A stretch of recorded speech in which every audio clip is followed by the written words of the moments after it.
Hi, I'm Darcy Priester, an Instructional Technology Resource Teacher.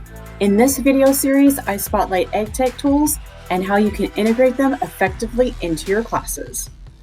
Hi, and welcome back to a new episode of Tech Tuesday. Today, I'm talking about how first-timers can prepare to present at a conference. If you remember back in episode 9, I talked about a number of free virtual conferences and how you could attend. But it didn't occur to me until I was helping a colleague prepare for her first state-level conference that some of you might be taking this opportunity to present for the very first time. So today, I'm going to give you some tips on how to prepare. I'm choosing to not focus heavily on proposal writing because that could be an entire episode on its own. But I do have a couple of tricks to share on that subject too. So let's jump in. If you haven't presented outside of your school before, it can be nerve-wracking. So I asked other educators on Twitter to give advice for first-time presenters. Ashley Morrison at IHMS Morrison shared, "Present as a pair or small group." She found it helpful to have another person there who can help fill in the gaps, and that having more than one person presenting can make it more engaging for the audience. I have done this several times, including the first time I presented at my state conference.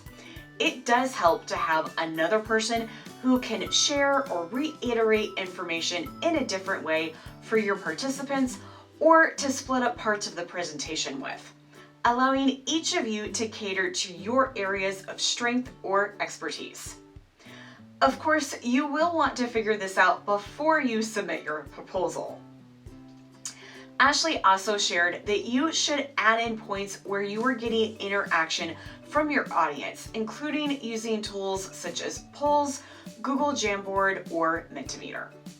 I'll get to this a little later in the episode, but I wholeheartedly agree that being able to have some interaction in your presentation is worthwhile if used correctly.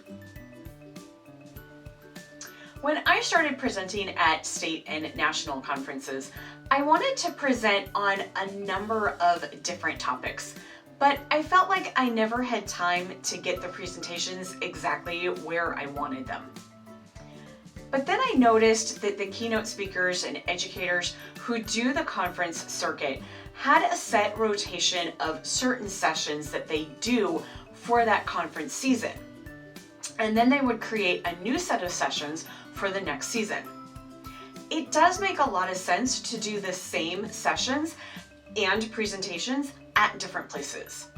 I've found that it's been easier doing it this way, and each time I do the presentation, I get feedback and make it better.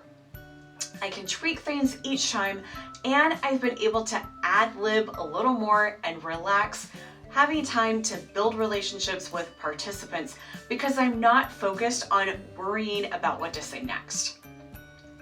I've also been able to build a lot of choice into these sessions and let things evolve more naturally in the direction participants want to go. These two things have helped me grow immensely in my confidence as a presenter. Another way this has helped is that I reuse the same proposals, tweaking a few things as needed, but I'm not writing an entire proposal again.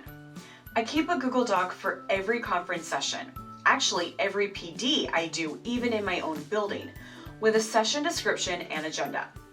If I need to make major changes because a proposal is asking for something different, I label an area on the doc with the information for that proposal. When the next one comes up, I just copy and paste. Okay, so you've been accepted to present. Now what? First, don't make the same mistake I've made for the last 3 years. Don't wait until you've been accepted to start working on your session. It's way too stressful, and I've made myself sick for the last 2 of those years, getting a sinus infection a couple of days before presenting and then coming home with the flu the next year.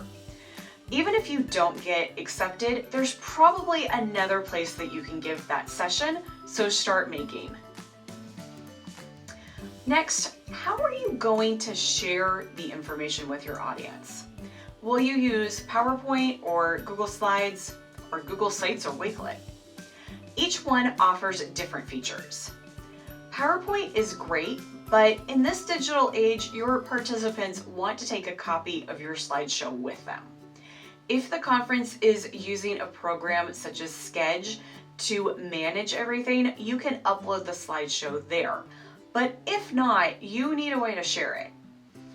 I'm not a Microsoft 365 user, so I'm not sure if there is a share link that's similar to Google. I prefer to use Google Slides because I can share the presentation out with anyone. A couple of years ago, I saw a fellow Google trainer use Google Sites to present, and this year I tried it for my YouTube session. By the way, that session was inspired by 2 previous Tech Tuesday episodes. I was able to add additional resources that I would never have time to get to in a session. I presented this 2 weeks ago, and one participant said, "I loved the site filled with resources to continue the exploration on my own." So if you have a topic that has a lot of information, this may be a better format for you. Wakelet is the newest app that I've seen a couple of people use for their main presentation. But most people use it as a way to share additional resources, much like I share the episode notes.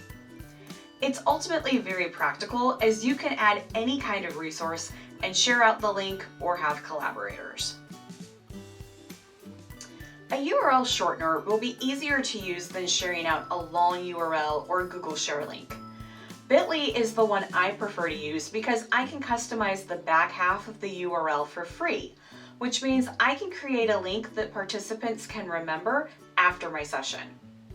For my YouTube session, I use bit.ly/YouTube_instruct because my session is all about using YouTube in an instructional environment. There's also a paid option where I could customize the whole link. Rebrandly, tinyURL, and tiny.cc are 3 other URL link shorteners you can try. Most of these link shortener sites will also give you analytics, showing how many people have clicked on the link, what day they clicked on it, where they clicked on it from, such as an email or social media, and their location.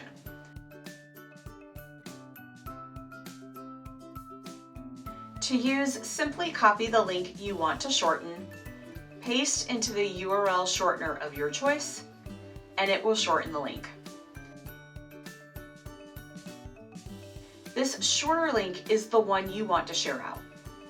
If you're using a Google document of any kind, make sure you are using the shared link, not the edit link for the document. Give it sharing permissions set to anyone with the link can view, because most participants will be from outside your school district. Copy this link into the URL shortener. Next, you don't want to be bogged down trying to share out this link. Put the link on the first slide of your presentation or somewhere it will be noticed, big enough for people to see it. In my introduction or while waiting for people to join the session, I highlight that it's there. Then add the link to every slide. Make it smaller and somewhere in the corner.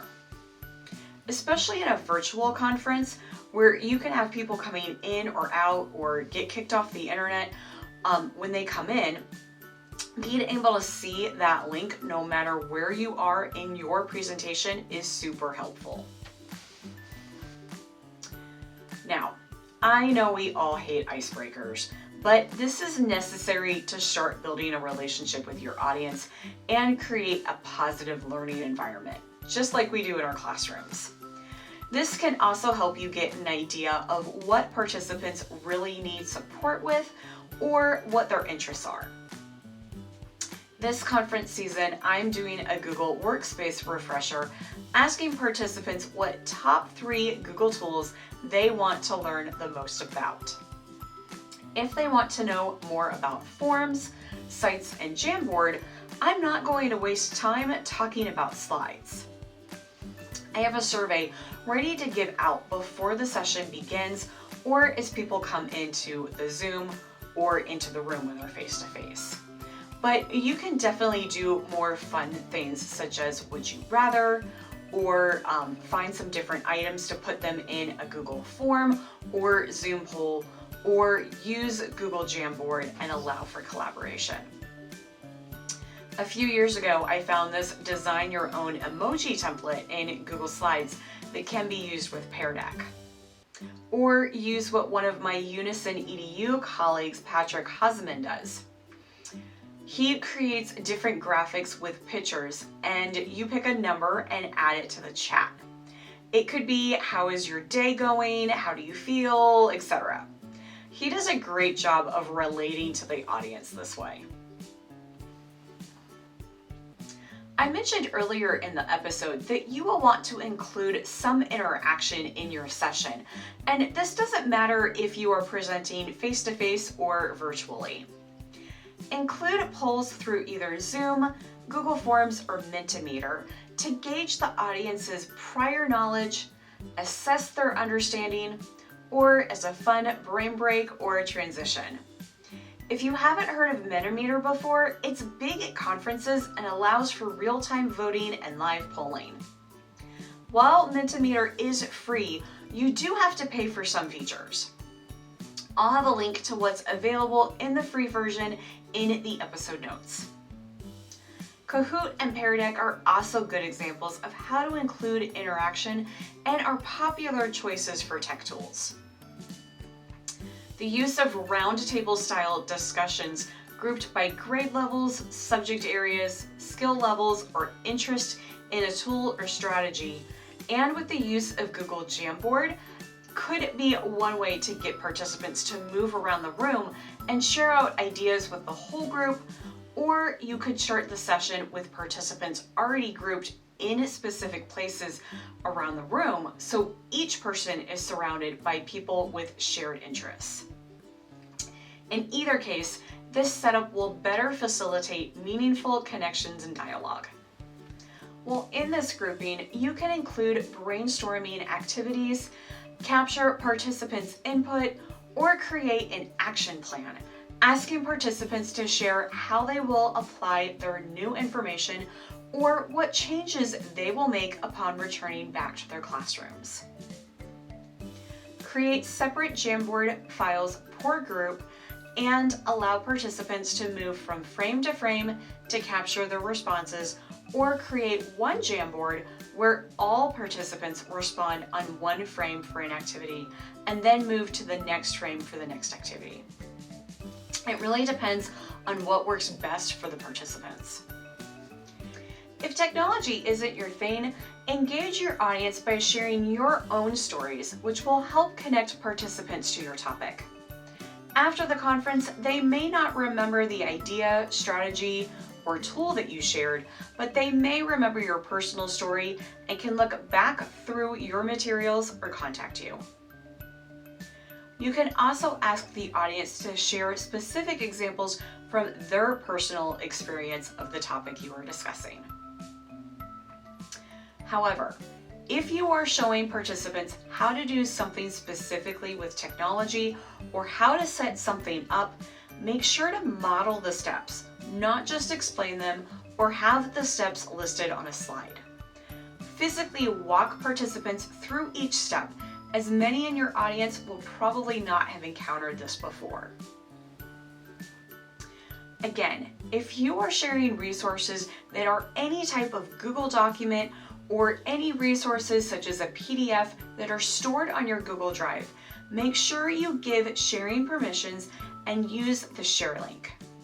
Set it to anyone with the link can view if you only want participants to view it, or set to can edit if you are doing a collaborative activity and you want participants to be able to move things around or edit the document. Also, you don't have to link just text. You can also link to images or icons. I will often take screenshots of resources and upload them to Google Slides. Then copy the URL I want to link to and come back to select the image. Click the hyperlink icon in the toolbar and paste the link. When anyone clicks on the image, It's an active link that will take them to that resource. If you're a Windows user, you can use the Snip and Sketch tool to take a screenshot. I use a more advanced tool called TOBY Capture. It is free but has to be downloaded and installed to your computer. I like the many different options that it gives me. But if you're a Mac user, press and hold down the Shift, Command, and number 4 key at the same time. Drag the crosshair to select the area of the screen to capture. To move the selection, press and hold the spacebar while dragging. If you have a Chromebook, use the Control plus Show Windows key combination to take a full window screenshot. The Show Windows key, which looks like a rectangle with 2 lines on the right side, is on the top row of the keyboard.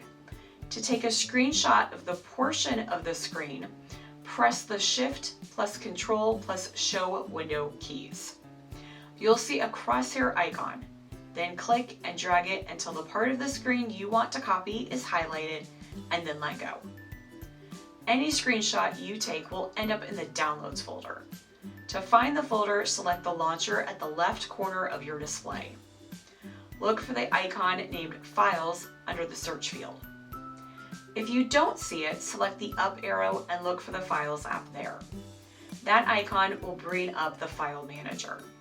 Look for your Downloads folder under the My Files category on the left. Your screenshots will be there. I'm not a big fan of including videos in my session other than as a resource for participants to watch later. However, there are a few times when a video just does a better job explaining a concept or showing something from a classroom perspective. If you have to use a video, keep it short or use short clips from a longer video. If you're using Google Slides or Google Sites, you can embed YouTube videos directly into your presentation. In Slides, go to Insert, Video, and either search for a video you want to use or paste the URL link. If you have a video in your Google Drive, you can embed that too. Then resize as needed. With the format options, you can decide how the video will play upon coming to the slide. Will you need to click on it or let it play automatically? You can also start and end the video at specific times. In Google Sites, make sure you're on the Insert tab and then scroll down until you find YouTube. You can search for a video or find a previously uploaded video. Then resize as needed. In my Google Workspace for Education refresher session, I have a lot of examples and resources to pull up during the course of the session. And because I let participants lead the direction for what Google apps we will talk about, every session is different. If you do have a lot of examples to show, like me, having each one open in a new tab can be a challenge and make your computer run slower. As you can usually see when I record my screen, I am a tab hoarder, even with the help of a tab managing system like TOBY.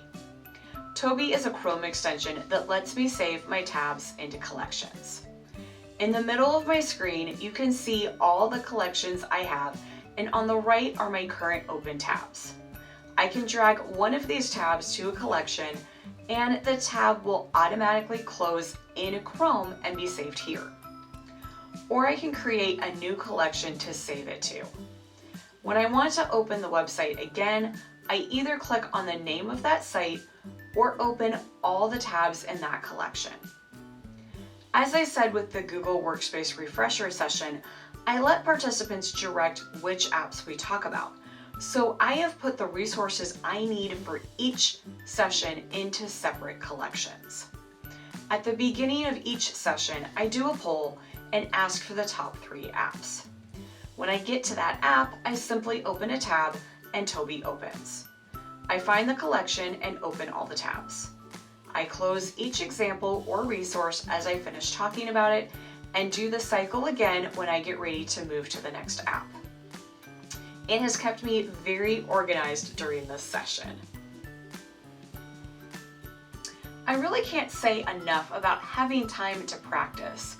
Or maybe I should say leave time to practice. You don't want to overdo it and have it feel stiff either. But practicing will make you feel better prepared going into the session, and it often makes me think of things that I may have forgotten to include. Running through your session helps you understand the pacing and what to have already up and ready on your screen, especially if you have a lot of examples. If possible, you may want to run a full dry run with teacher friends or colleagues, or offer a sneak peek session to teachers in your building. I'm not always good about planning this step out, and sometimes it just doesn't happen, and that's okay. Most conferences have a conference evaluation that is very broad and doesn't often give you information about your session. So create your own. Here's what mine looks like, and you can get a copy of this in the episode notes. I always want to know what I can do better on or fix, and having this evaluation gives me important feedback. At the very bottom of my form, I also add a section for participants to tell me if I didn't cover something they wanted to hear, and if they would like for me to contact them for a follow-up. I can offer training sessions later, or create a video and send out to those who want it. If you want to take a look at some different presentations and resources, you can check out the conferences section of my Wakelet account, where I keep my notes from different conferences I have attended and presented at. On my profile page, scroll down until you find conferences. All of the resources mentioned in today's episode will be available in the episode notes on Wakelet. This link will be below in the description area. Thanks for joining me this week, and don't forget to hit the subscribe button and the little notification bell so you can get notifications of when I have new videos available. I'll see you in 2 weeks for the next episode of Tech Tuesday.